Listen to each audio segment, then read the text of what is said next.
We do have the details to these stories and more. Just stay with us.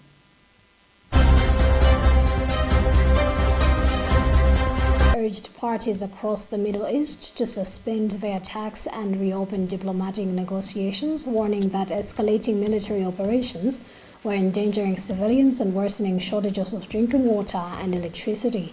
His remarks, made after the Sunday Angelus from the Apostolic Palace in Castel Gandolfo, follow one of the most tense days in the West Bank in recent months. EWTN News Report read by Phyllis Chizombe.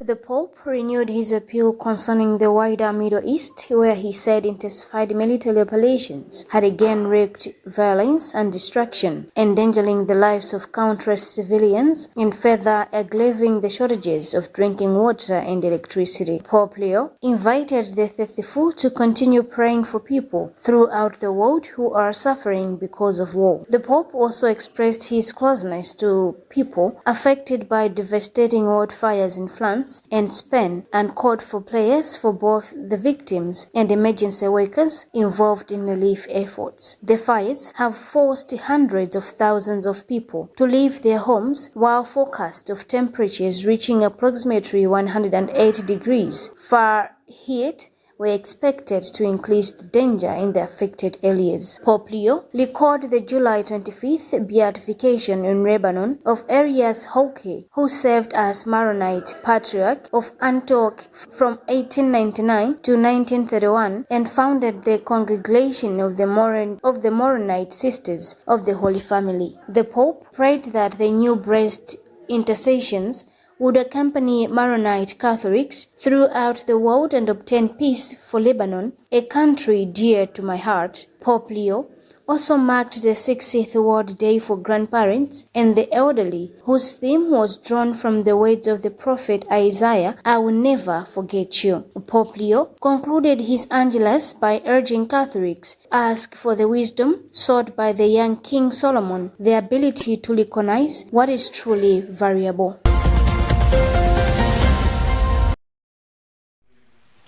The Auxiliary Bishop of the Catholic Archdiocese of Lilongwe, Bishop Vincent Mwakwawa, has called on Malawians to embrace unity and work together to transform communities, saying meaningful national development can only be achieved through collective effort. He made these remarks during the launch of the Tiende Pamozi Endowment Fund at the gala dinner held in Lilongwe on Friday. Gift Kalonga has more details in this report. Bishop Mwakwawa said the fund was established to provide sustainable financial support for the church's development programs as growing demand for education, health care, and other social services continues to put pressure on available resources. He added that the church remains committed to promoting human development alongside its mission of spreading the gospel. At the same time, we're appealing to all Malawians, those who are feeling in their hearts that they wanted to contribute towards changing this country. So we invite them to, so we'll be able to reach this money. If all those who are there can contribute whatever they have. At the same time, we are praying also. We are praying that all who receive this message will be touched and should be able to contribute, because it's also a blessing for them. The one who gives, God always bless them.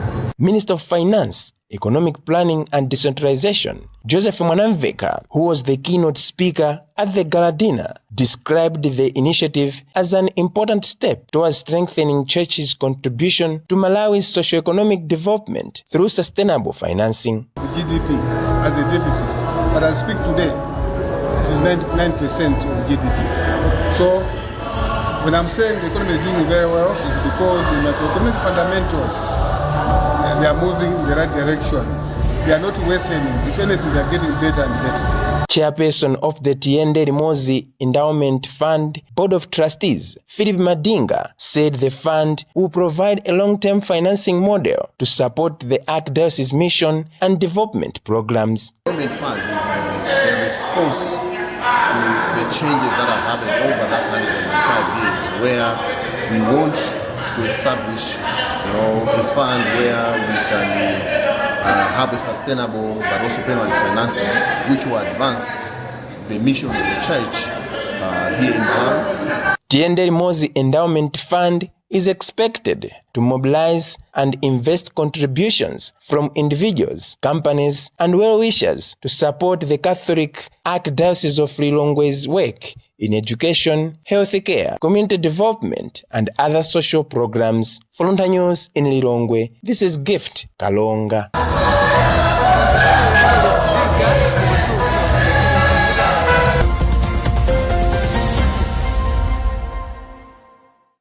Government has reaffirmed its commitment to expanding access to secondary education, saying no learner should be forced to walk more than 5 kilometers to access a secondary school. Minister of Education, Science and Technology Bright Msaka made these remarks in an interview after responding to questions in Parliament on government's efforts to improve access to education across the country. Judith Organ has filed a report read in our studios by Wongani Chirwa.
Msaka said government remains committed to constructing more community-day secondary schools in areas where learners are traveling long distance, describing education as a national priority and a key to the country's future. He said increasing the number of secondary schools will also improve the transition rate from primary to secondary education, more learners to continue with their studies. Our policy for secondary education is that no child should walk more than 5 kilometers to go to a secondary school.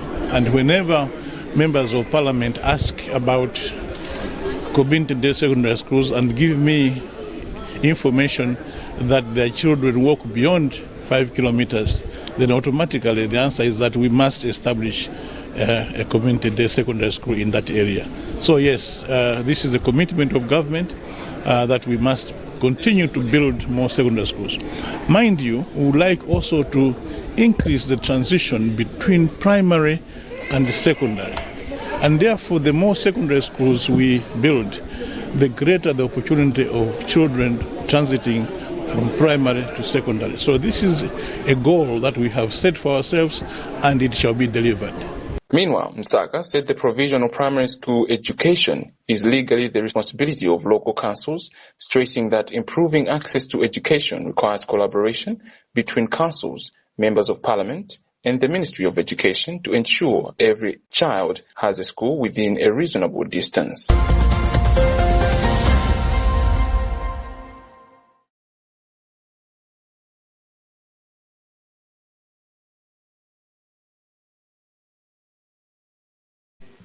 The Center for Democracy and Economic Development Initiative (CEDED) has demanded transparency from Minister of Lands Chimwemwe Shipungu over land allocations and efforts to fight corruption in the land sector. Speaking during a press briefing on Monday in Lilongwe, CEDED Executive Director Sylvester Namiwa demanded that the minister discloses the number of people arrested for illegal land acquisition, publish names of land beneficiaries from January to July, and state whether he has received any gifts since taking office. Addison Banda has filed this report. In a separate letter, CEDED has also demanded an explanation from Airports Development Limited, ADL, over the alleged fraudulent allocation of land near Kamuzu International Airport in Lilongwe. Namiwa said the organization has written ADL Chief Executive Officer Zione Dorothy Temba seeking clarification over reports that government officials and members of Asian community were among those who benefited from disrupted land allocation. He has also called on the minister to release findings of Lilongwe land audit and provide an update on measures taken to tackle corruption at the Ministry of Lands following the minister's earlier admission that corruption was widespread in the sector. In addition, Namiwa challenged Chipungu to explain the source of funds for construction of what CEDED described as a 1.5 billion luxury hotel in Lilongwe, allegedly named Backpack. According to Namiwa, CEDED's investigation indicated that the minister is constructing the hotel and has also purchased 7 vehicles with a combined 2.8 billion Malawi kwacha. Namiwa is calling on the minister to explain the source of the funds used for the investments. Honorable Chimwemwe Chipungu is not an ordinary citizen, he is a member of parliament and a cabinet minister. Therefore, he is supposed to be accountable to the general public. We had to write on the access to information that if the proceeds is using to extend his backyard park hotel from business, he has to give proof in a form of receipts that as a good citizen is paying tax. Similarly, his fleet of cars, he should justify. If it is donation, he has to do so. Namiwa says transparency and accountability are essential to restoring public confidence in the management and allocation of public lands.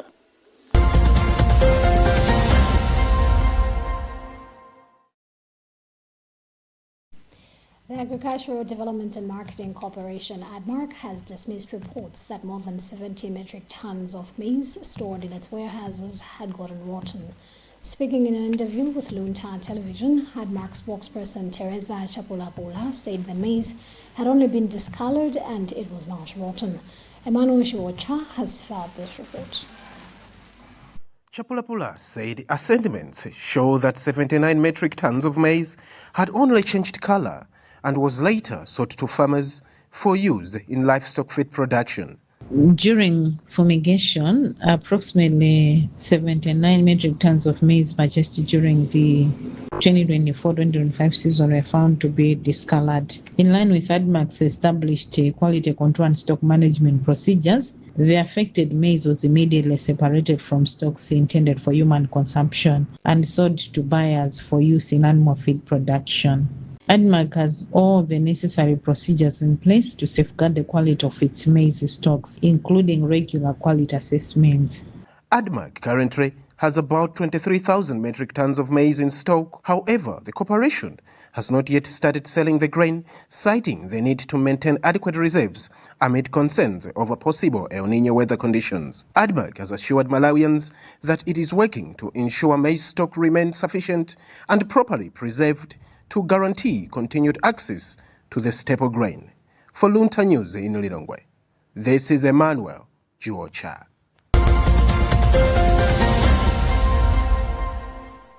You're still watching news coming to you live from Bishop Navy Media Center, and we'll be back with more right after this recap of our headlines.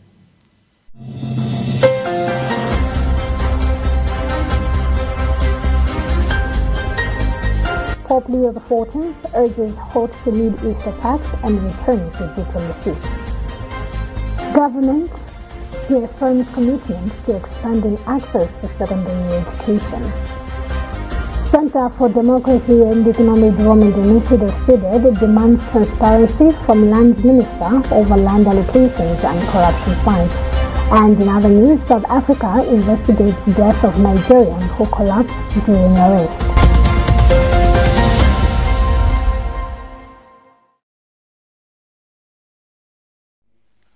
Continuing with the news, the Principal Secretary in the Ministry of Transport and Public Works, Bright Kumwembe, has said the signing of a Memorandum of Understanding MOU with Xiaoxiang Investment Limited will pave the way for the development of an integrated transport system in Malawi.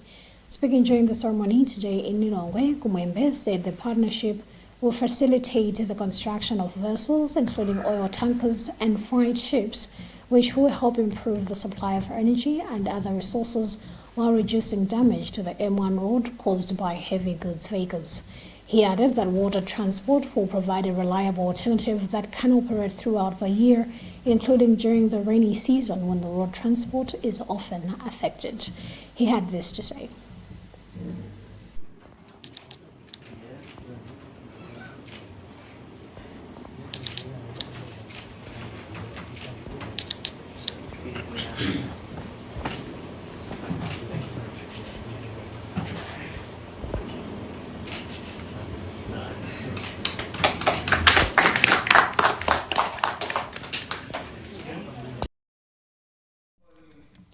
Link for Education Governance Leg has commended the Malawi National Examinations Board MANEB and the Ministry of Education for professionally administering this year's national examinations, saying the process has strengthened the credibility of Malawi's examination system. Speaking in an interview with Luntha television, Link for Education Governance Executive Director Dr. Limbani Sapato said the organization monitored the administration of the PSLCE, JCE, and MSCE examinations and observed no major irregularities throughout the process. Constance Kamtemeni has filed this report.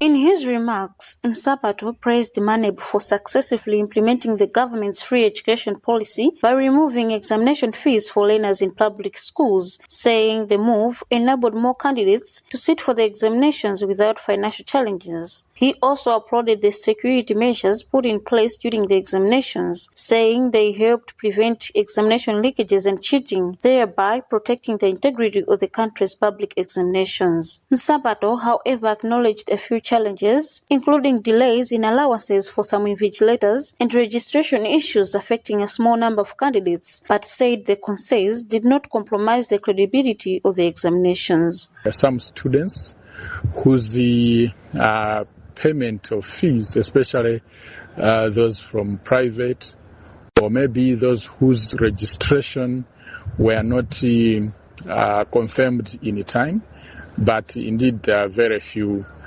students who faced such challenges. I think those challenges required that the school administration, the head teacher, and even the same students should have ensured that they checked that their registration status was good before sitting for the examinations, and I hope that this can be done in upcoming examinations. The remarks come as Malawi awaits the release of 2026 national examination results, with alleged urging authorities to maintain the same standards to preserve public confidence in the country's education system.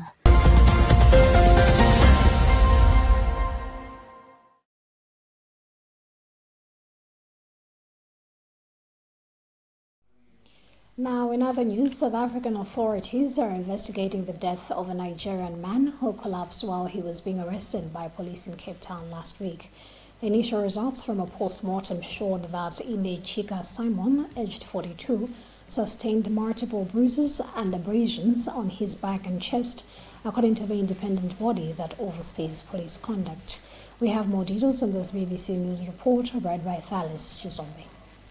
In her statement condemning Simon's death, Okey Uche, Nigeria's Consul General in Johannesburg, called for a transparent investigation and alleged that there was an alarming pattern of unresolved extrajudicial killings, deaths, and unacceptable misconduct against foreign nationals. She also said there were reports that another Nigerian, Egwabo Patrick Chooks, was shot during the same operation and was in the hospital with serious injuries. The Western Cape Police said there was no record of the incident. Describing the circumstances of Simon's death, Western Cape Police spokesperson Ko Ande Trout said that officers were conducting a search at a home in the area when they found an unlicensed firearm and what appeared to be drugs. Speaking to the BBC on Monday, Nigeria's Foreign Ministry spokesperson Kimiebi Imomotimi Ebanfe described the incident as a very unfortunate situation. The Independent Police Investigative Directorate is now looking into what happened. South Africa's Inter-Ministerial Committee on Migration, during its regular public update on the country's approach to migration management on Sunday, also confirmed that the matter was being investigated. Justice Minister Maluoko Kubai, who chairs the committee, said that during the police operation in Cape Town last Thursday, some foreign nationals were resisting law enforcement operations. In June, Nigeria's Foreign Ministry reported the death of Emeka Charles Iloebu, also allegedly at the hands of South Africa's police. IPD is also investigating that incident.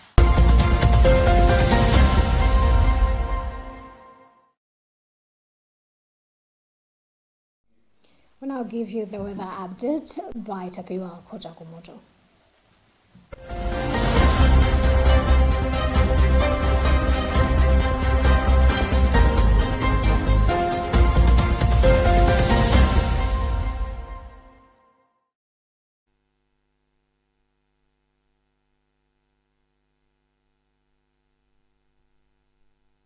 Good evening, and it's time for weather forecast. Cold to very cold conditions were experienced over most areas last night and today in the morning hours, with Nyika in Rumpi reporting the coldest at 6 degrees Celsius, followed by Shiredze in Lilongwe, which reported 7 degrees Celsius. It was also very cold over most areas such as Vumbwe in Cholo, Mulanje Mountain, and Kamuzu International Airport in Lilongwe, which reported 8 degrees Celsius. We are currently expecting partly cloudy conditions over most areas, accompanied by occasional windy conditions. We are also expecting cold temperatures over most areas tonight and tomorrow in the morning hours, but generally warm conditions are expected tomorrow in the afternoon. Strong weather winds will also continue blowing over our lake water bodies such as Lake Malawi and Lake Chirwa. Hence, we are still advising lake users, including fishermen, to continue being very observant. This is all due to the influence of this outgoing high-pressure system, which is still pumping in fairly moist southeasterlies into the country, influencing all these conditions. This is also why tonight we are expecting partly cloudy conditions to persist over most areas in the south, the central, as well as the northern part of the country, accompanied by occasional windy conditions as well as cold temperatures. Similar conditions are also expected tomorrow in the morning hours, accompanied by fog patches in some areas, especially over the highlands and the valleys. Temperatures will also remain very cold tomorrow in the morning hours over most areas in the central as well as the northern part of the country, with areas such as Lilongwe and Leta being forecasted at 8 degrees Celsius. Looking into the afternoon hours, we should expect partly cloudy conditions to persist over most areas in the south, the central, as well as the northern part of the country, accompanied by occasional windy conditions. We are also expecting temperatures to remain warm over most areas, such as Ngabu and Isanje at 25 degrees Celsius, similarly over Mangoshi and Monkey Bay. Looking into Wednesday, we should also expect partly cloudy conditions to persist over most areas, accompanied by occasional windy conditions. Mwela winds are also expected to start weakening over our lake water bodies, but we are still advising all lake users, including fishermen, to continue being very observant. I'm Tebwa Kutakumotu. Be wise, be weatherwise.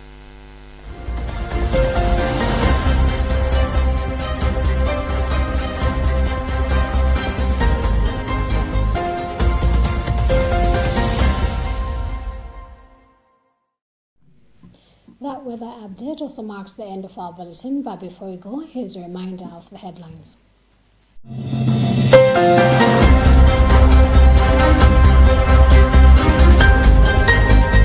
Pope Leo XIV urges halt to Middle East attacks and return to diplomacy. Government reaffirms commitment to expanding access to secondary education. Center for Democracy and Economic Development Initiative (CEDED) demands transparency from Lands Minister over land allocations and corruption fight. And in other news, South Africa investigates death of Nigerian who collapsed during arrest.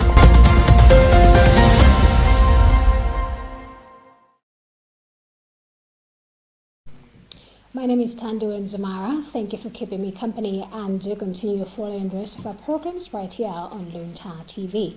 Goodbye for now, and just stay safe.